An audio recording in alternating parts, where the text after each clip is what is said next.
mengucap syukur. Nah, sebelum memulai pembelajaran kita berdoa bersama dipimpin oleh ketua kelas. Oke, Aditya, silakan dipimpin. Seluruh ya, berdiri. Sebelum memulai pembelajaran, alangkah baiknya kita berdoa menurut agama dan kepercayaan kita masing-masing. Doa dimulai.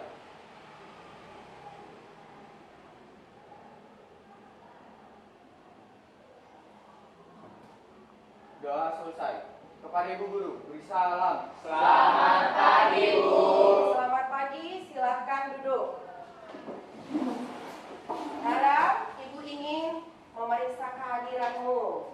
Apakah semuanya hadir atau tidak? Ya.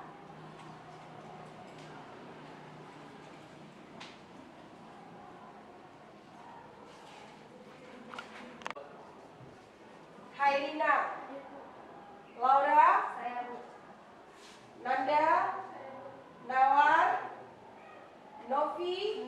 Nasionalisme kita, maka kita harus membangkitkan jiwa muda kita, jiwa kebangsaan kita. Oke, silakan Laura, kita nyanyi bersama. Apalagi kita hari ini maju tak gentar ya. Majulah, majulah, majulah. Oke, tepuk tangan buat kita semua. Siapa yang bisa menjelaskan apakah konsep asam yang disampaikan oleh Arrhenius? Oke? Asam adalah spesies yang jika dilarutkan dalam air akan melepaskan ion positif. Bagus, Rizky. Oke.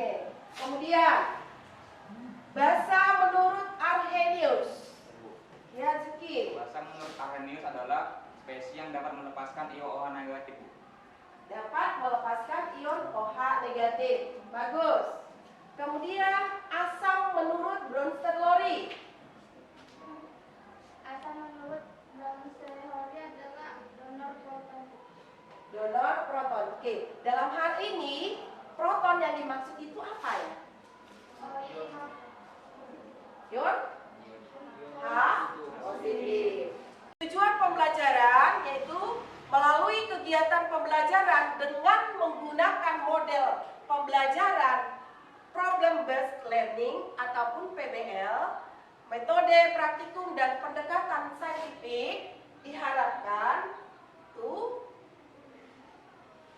Yang pertama, peserta didik mampu mengklasifikasikan sifat larutan berdasarkan konsep asam basa dan pH larutan dengan tepat. Jadi harus dengan tepat. Oke, bisa dipahami? Kemudian yang kedua, peserta didik mampu menganalisis sifat larutan berdasarkan konsep asam basa dan pH larutan. Mengidentifikasi larutan asam basa. Manfaatnya dalam kehidupan kita sehari-hari, kita dapat menemukan banyak sekali larutan-larutan. Kalau kita ingin mengetahui apakah larutan tersebut bersifat asam atau basa, ataukah dia bersifat netral, maka kita sudah dapat mengidentifikasinya dengan cepat. Menggunakan cara apa? Kita menggunakan kertas strategi ataupun langkah-langkah pembelajaran kita hari ini. Yang pertama, kita nanti akan mengidentifikasi masalah.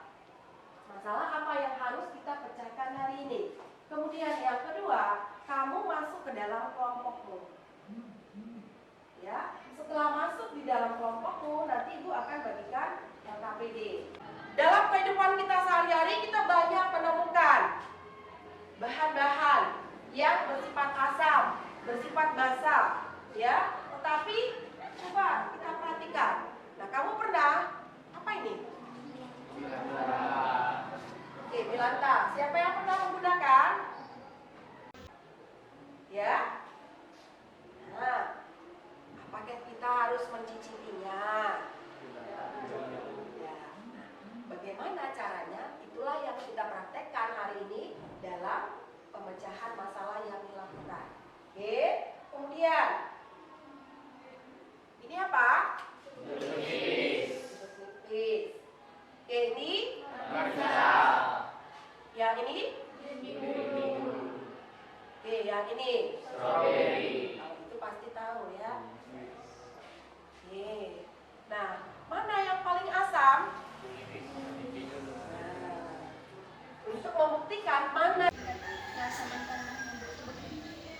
Oke.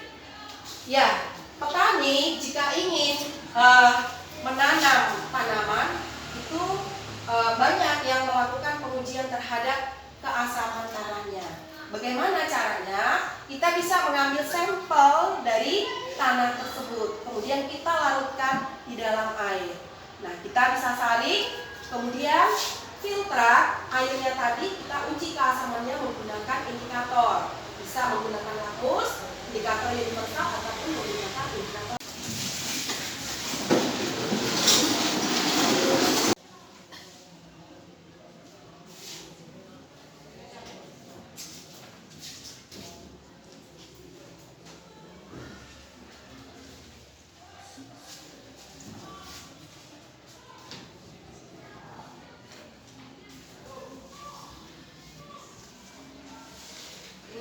LKPD-nya sudah diterima.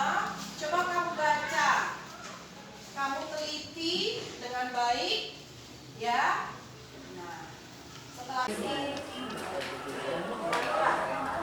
kalau bisa kamu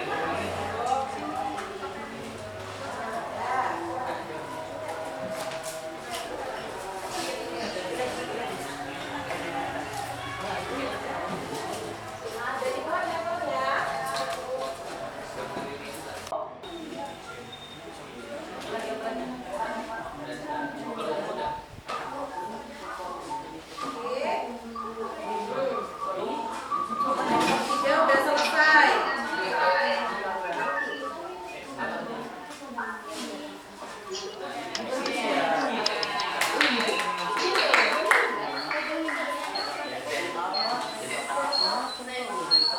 Yang sudah kamu kumpulkan di pertemuan sebelumnya, hari ini bisa kamu analisis, kamu evaluasi, diskusikan dalam kelompokmu.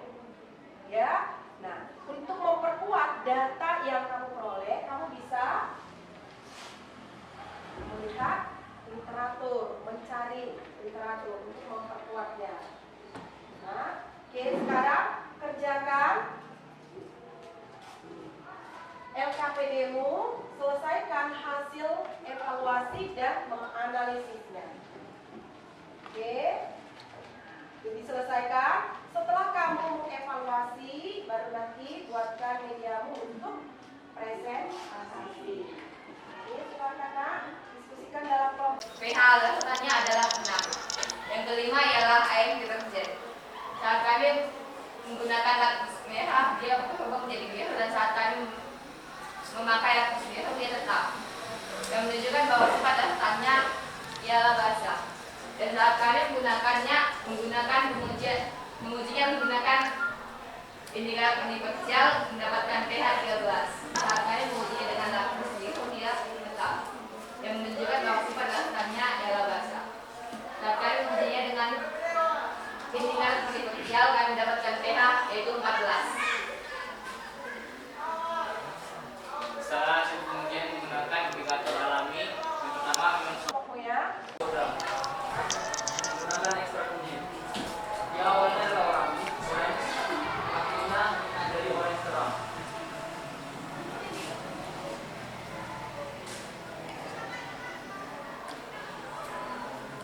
Lalu setelah kalian melakukan menggunakan buah bit, awalnya ungu, akhirnya merah marun.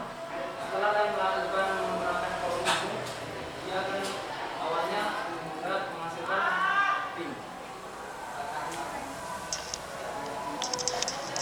Larutan cuka. Setelah menggunakan kelompok sudah mempresentasikan praktikumnya dan menyampaikan apa yang diperoleh dalam proses pembelajarannya hari ini. Nah, kita coba buatkan kesimpulan. Silakan, siapa yang ingin membuatkan kesimpulan dari kelompok mana? Silakan berdiri. Berdiri, Kak. Jadi kesimpulan yang kami dapatkan hari ini adalah jadi asam adalah larutan yang bersifat memiliki pH kurang dari 7. Jadi sesuai yang telah kita lakukan praktikum pertemuan kemarin, kami menemukan pH yang kurang dari 7 yaitu minuman soda, larutan cuka dan air lemon. Sedangkan netral itu pH yang sama dengan 7. Jadi praktikum yang pertemuan sebelumnya itu kami telah melakukan praktikum, kami menemukan air mineral pH-nya sama dengan 7. Sedangkan basa adalah pH yang memiliki sifat lebih dari 7. Jadi sesuai dengan praktikum yang telah kami lakukan kemarin, kami telah menemukan bahwa air deterjen dan air kapur memiliki sifat basah. Oke, bagus. Jadi ekstrak kunyit, ekstrak dan ekstrak umum dapat digunakan sebagai indikator alami untuk menguji sifat keasaman suatu larutan dengan memberikan perubahan warna yang berbeda pada larutan yang bersifat asam dan bersifat basah. Oke, bagus. Setelah kita membuatkan kesimpulan, berarti kita sudah memahami bahwa larutan yang bersifat asam itu memiliki pH di bawah 7. Dapat kami buktikan juga menggunakan kertas lakmus. Jika lakmus merah, dia akan tetap berwarna merah kalau dicelupkan ke dalam larutan bersifat asam, dan dia akan berubah menjadi biru jika dicelupkan ke dalam larutan yang bersifat basah. Ya. Kemudian menggunakan indikator alami, kamu juga dapat membuatkan atau mengidentifikasi larutan bersifat asam atau basah dengan melihat perubahan daripada indikator alami tersebut. Ya, oke, bisa dipahami nak? Oke, nah, itu dulu. Refleksi apa yang sudah kita dapatkan dalam pembelajaran kita di pertemuan sebelumnya dan hari ini. Oke, siapa yang ingin membuatkan refleksi? Silakan. Jadi refleksi yang menurut saya yang saya dapatkan hari ini, soalnya saya pertama kali melakukan praktikum sederhana ini masih di sekolah ini, soalnya di situ saya tidak mendukung untuk melakukan praktikum, jadi hanya melakukan teori tentang larutan asam dan basah. Inilah suatu ilmu bagi saya, menambah wawasan saya, karena dari sini saya bisa mengetahui bahwa air soda, bahwa minuman soda juga dan air lemon memiliki sifat yang asam. Dan saya juga mengetahui asam memiliki pH kurang dari 7, netral itu pH-nya sama dengan 7, dan basah pH-nya lebih dari 7. Oke, terima kasih. Oke.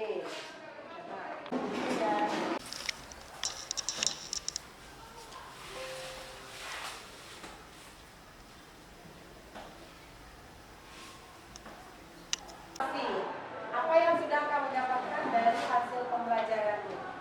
Ya. Nanti tulis nama. Ya, kerjakan dengan baik.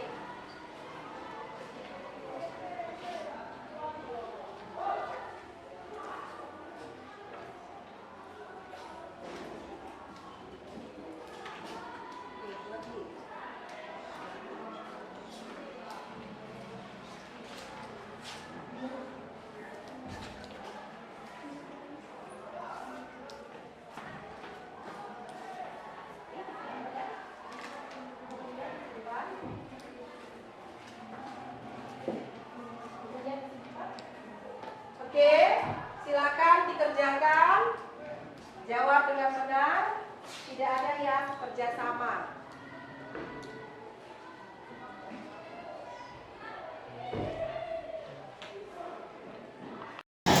Silakan dipimpin dengan doa sebelum kita pulang, ya. Ketua kelas Aditya, silakan dipimpin dalam doa, nak. Surya, berdiri. Sebelum pulang, alangkah baiknya kita berdoa menurut agama dan bisa kita masing-masing. Doa dimulai.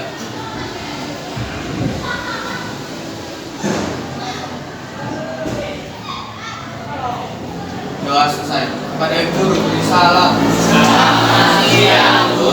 Oke, selamat siang. Sampai jumpa di pertemuan berikutnya. Salam.